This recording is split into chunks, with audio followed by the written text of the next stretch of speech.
Muitas vezes se pensa que a ideologia nazista tinha como foco principal eliminar a influência dos judeus de todos os aspectos da sociedade alemã. No entanto, as ideias nazistas e as atitudes em relação à raça eram muito mais complexas. Para o regime nazista, estabelecer uma comunidade pura e próspera era crucial para a sobrevivência da Alemanha e, consequentemente, do povo alemão. Portanto, os nazistas se viam como responsáveis por garantir que a raça alemã ariana florescesse. Para alcançar as suas ambições raciais, os nazistas introduziram uma série de reformas que redefiniram as estruturas sociais existentes na Alemanha.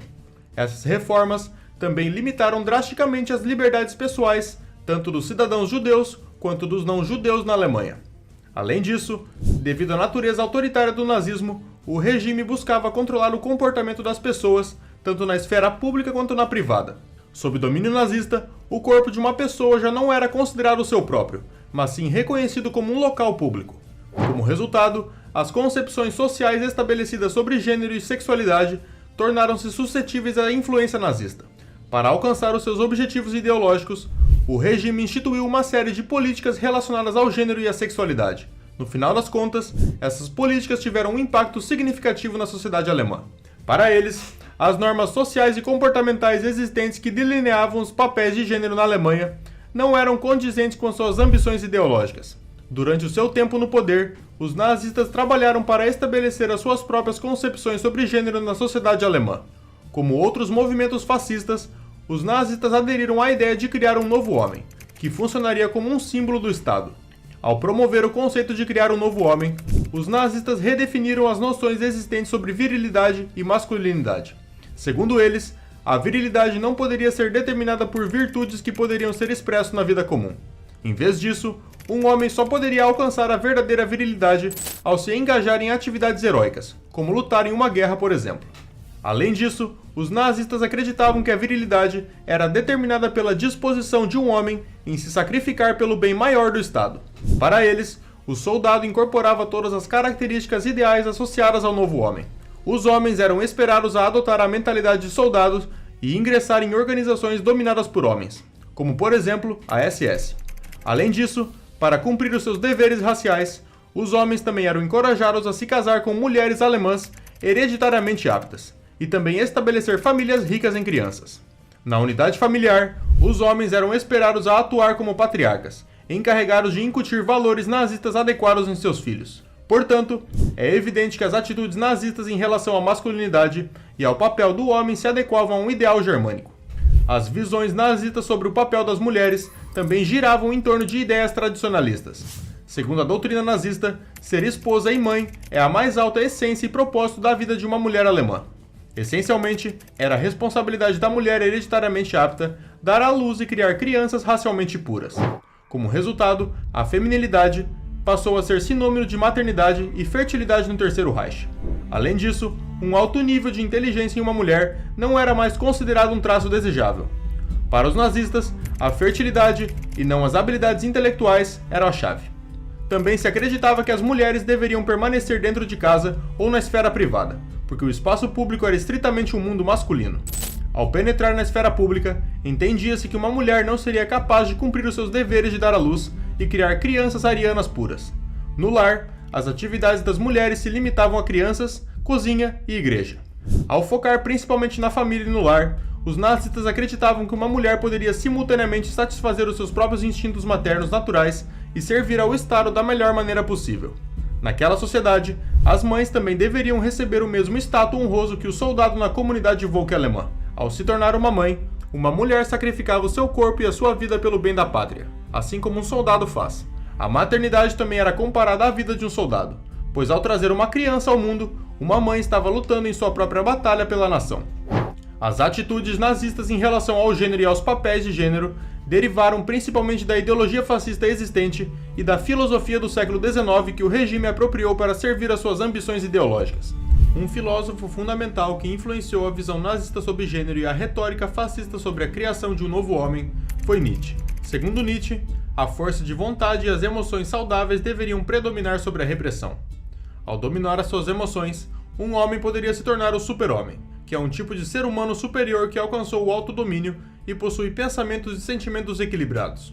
A ideia do novo homem foi introduzida na Itália por nacionalistas extremos que desejavam estabelecer uma nova Itália. Os futuristas, que desempenharam um papel significativo na instituição do fascismo na Itália, também abraçaram a ideia de criar um novo homem. Para os futuristas, o novo homem italiano não estava sobrecarregado pela história, mas podia se lançar em espaços desconhecidos proclamando a glória da Itália através do seu impulso pessoal e energia. Além disso, os futuristas acreditavam que o novo homem deveria ser disciplinado, combativo e perceber o mundo de acordo com a nova velocidade do tempo. Portanto, ao assumir o poder, Mussolini adaptou muitas das teorias existentes sobre o novo homem para a ideologia fascista. A glorificação da guerra também teve um impacto considerável nas ideias de gênero nazistas. Após a Primeira Guerra Mundial, houve um esforço extenso para redefinir a masculinidade na Alemanha e também em outros países. Os nazistas se viam como os herdeiros da experiência da guerra. Como resultado, a guerra tornou-se um fator significativo na determinação da masculinidade no Terceiro Reich. Segundo os nazistas, o soldado representava a verdadeira virilidade porque ele não tinha medo de enfrentar a morte e estava disposto a se sacrificar pelo bem da nação. Também se acreditava que um homem que sobreviveu à guerra sabia como viver de verdade, pois desafiou a morte, resultando na idolização de veteranos na Alemanha nazista. A camaradagem de guerra sentida entre os homens também atraiu os nazistas. Para o regime, a ligação masculina era considerada a base do Estado. Como resultado, a ideia do coletivo masculino foi amplamente promovida na Alemanha nazista. Muitos dos conceitos nazistas sobre guerra e masculinidade também foram extraídos dos escritos de Ernest Jünger. Para Jünger, a guerra representava o fim da era burguesa. Correspondentemente, grande parte dos escritos dele glorificava o ato da guerra e enfatizava suas qualidades masculinas. Em Tempestade de Aço, ele descreve o homem como sendo um ser sexual compulsivo que se prova na guerra. As atitudes nazistas em relação ao gênero e também aos papéis de gênero foram afetadas pela República de Weimar. Para os nazistas, essa república representava a decadência cultural da sociedade alemã. A fim de evitar uma decomposição cultural adicional, o regime rejeitou todas as coisas associadas ao período de Weimar, incluindo as novas liberdades experimentadas pelas mulheres. Durante a Primeira Guerra Mundial, as mulheres puderam deixar os limites da esfera privada e buscar empregos em indústrias relacionadas à guerra. Após a guerra, as mulheres alcançaram várias conquistas políticas, incluindo o estabelecimento do sufrágio feminino durante a eleição nacional em novembro de 1918, o que levou à popularização do movimento de emancipação das mulheres. O novo empoderamento político das mulheres no início dos anos de Weimar levou a mudanças dinâmicas no seu comportamento e conduta ao longo da década de 1920. Durante aquele período, as mulheres podiam fumar, beber e dançar provocativamente em público. As mulheres também começaram a usar cosméticos com mais regularidade e adotaram roupas masculinas em seus guarda-roupas. Uma vez que os nazistas acreditavam que a pureza racial resolveria todos os problemas da Alemanha, eles viram a masculinização das mulheres como uma ameaça significativa.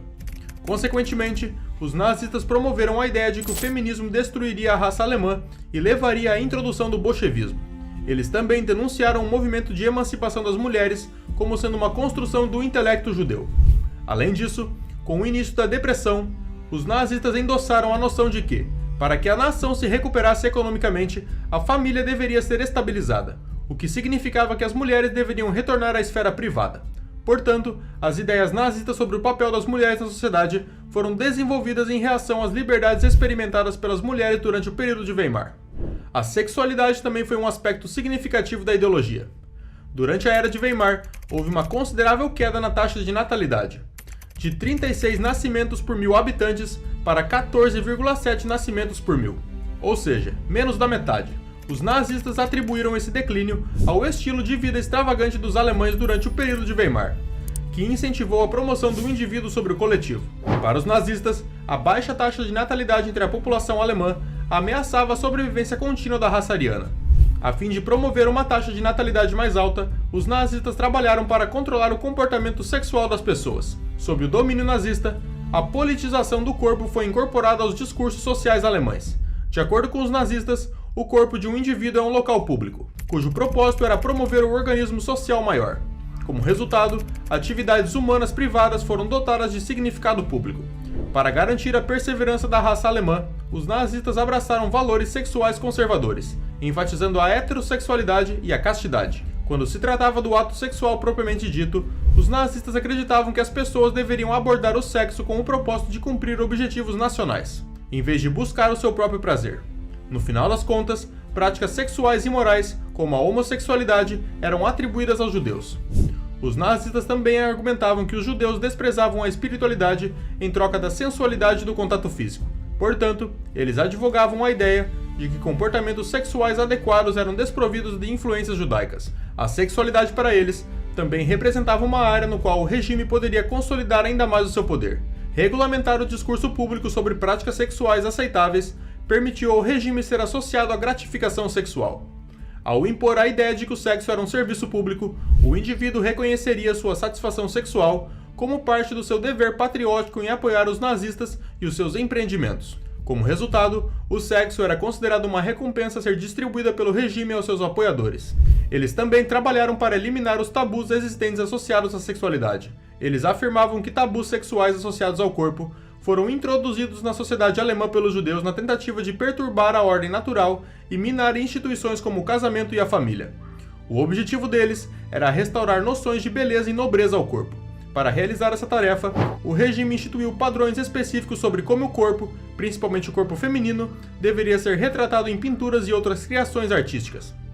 Para os nazistas, os artistas deveriam se esforçar para representar a pureza do corpo em sua forma natural em seu trabalho. Todas as formas de arte que não atendiam aos padrões estabelecidos pelos nazistas eram classificadas como arte degenerada por supostamente promoverem desvios sexuais, pornografia e nudez. Portanto, impondo seus próprios ideais sobre sexualidade à sociedade, os nazistas se apresentaram como protetores da moral sexual e do bom gosto, ao mesmo tempo em que cediam aos prazeres do olhar. Embora a postura nazista em relação à sexualidade parecesse regressiva e rígida, houve uma série de contradições sobre o que os nazistas promoviam abertamente e o que realmente praticavam. Para alcançar os seus objetivos raciais, o regime incentivou o sexo pré-nupcial e casos extraconjugais. Embora eles defendessem fortemente a ideia de castidade, em 1934, membros da Federação de Meninas Alemãs receberam instruções para se envolver em relações pré-nupciais. Embora essa diretiva tenha sido originalmente classificada como ultra-secreta, em 1935 a população já estava ciente do que acontecia entre os encontros entre a BDM e a juventude hitlerista. Como resultado desses casos ilícitos, hospitais ficaram superlotados com adolescentes, algumas com apenas 15 anos, que estavam grávidas ou tinham infecções sexualmente transmissíveis. Devido ao aumento de mães solteiras durante o final da década de 30, os nazistas também trabalharam para eliminar o estigma associado às mães solteiras e crianças ilegítimas. Segundo a política familiar nazista, o Estado Nacional Socialista não vê mais na mãe solteira o degenerado. Ele coloca a mãe solteira, que deu uma vida a uma criança, acima da senhora, que evitou ter filhos em seu casamento por motivos egoístas. Além disso, durante os anos de guerra, o líder da SS, Himmler, chegou a endossar a poligamia. Para ele, casamentos tradicionais não produziriam a quantidade de filhos necessária para consolidar o futuro da raça ariana. Himmler acreditava que, ao ter várias esposas, um homem seria menos tentado a se desviar, pois cada esposa disputaria o seu afeto. Portanto, é evidente que havia uma dualidade específica entre o que os nazistas pregavam e o que praticavam em termos de sexualidade. Essa dualidade também existia quando se tratava das atitudes nazistas em relação à prostituição. Durante aquele período, houve uma campanha generalizada para eliminar as doenças venéreas, que foram consideradas prejudiciais para os fundamentos do Estado. Em maio de 1933, foram feitas revisões na Lei de Doenças Venéreas, que foi incluída no Decreto para a Proteção do Povo e do Estado, e na cláusula 361 do Código Penal, que permitia aos nazistas punir aqueles que publicamente, de maneira visível ou de maneira que pudesse incomodar o público, incitam a atos imorais ou oferecem serviços imorais. Aqueles considerados promíscuos ou envolvidos em atividades sexualmente desviantes, como prostitutas, foram categorizados como associais ou pessoas que se recusavam a se integrar na sociedade. Aquela ideologia idealizava publicamente a castidade e práticas sexuais morais, mas não proibia totalmente a prostituição, enquanto os nazistas impunham pesadas penalidades às prostitutas que não cumprissem regulamentos de saúde. O regime era muito mais tolerante na aplicação de leis contra o estabelecimento de bordéis e distritos de luz vermelha. Embora especialistas em saúde argumentassem que esses bordéis aumentavam o risco de disseminação de doenças venéreas entre a população, os nazistas condenaram esses relatórios. Em vez disso, o regime insistiu que bordéis e prostituição controlada, porque garantiam que os jovens não recorressem à homossexualidade para satisfazer os seus desejos sexuais. Eles também acreditavam que os soldados eram fortalecidos por seus encontros com prostitutas porque isso lhes permitia lutar com mais vigor. Portanto, em 1936, o Comando Supremo da Wehrmacht declarou os bordéis militares como uma necessidade, e um sistema de bordéis estatais foi então introduzido. No final, a busca dos nazistas pela pureza racial teve uma influência significativa em sua ideologia em relação ao gênero e à sexualidade. Em suma, concepções tradicionalistas sobre gênero e sexualidade foram introduzidas na sociedade alemã, o que privou tanto homens quanto mulheres das suas liberdades associadas ao corpo. As atitudes nazistas em relação à sexualidade também eram conservadoras por natureza, embora houvesse numerosas contradições entre os ideais sexuais nazistas e o que o regime realmente praticava. Para impor os seus valores de gênero e sexualidade na população, eles recorreram a diversos métodos, incluindo a instituição de diversas leis e políticas e o uso de propaganda. Se você gostaria de um vídeo explicando especificamente sobre essas leis, deixa aqui nos comentários porque eu leio todos eles. Portanto, a ideologia nazista teve um impacto considerável na sociedade alemã, incluindo a desestabilização de instituição familiar, a esterilização tanto de homens quanto de mulheres e a prisão de homossexuais. Se você acredita que esse vídeo tenha lhe agregado historicamente, deixa o seu like aqui embaixo e se inscreva no canal. Isso vai ajudar muito a manter o projeto ativo aqui no YouTube. Que Deus abençoe todos vocês e até breve.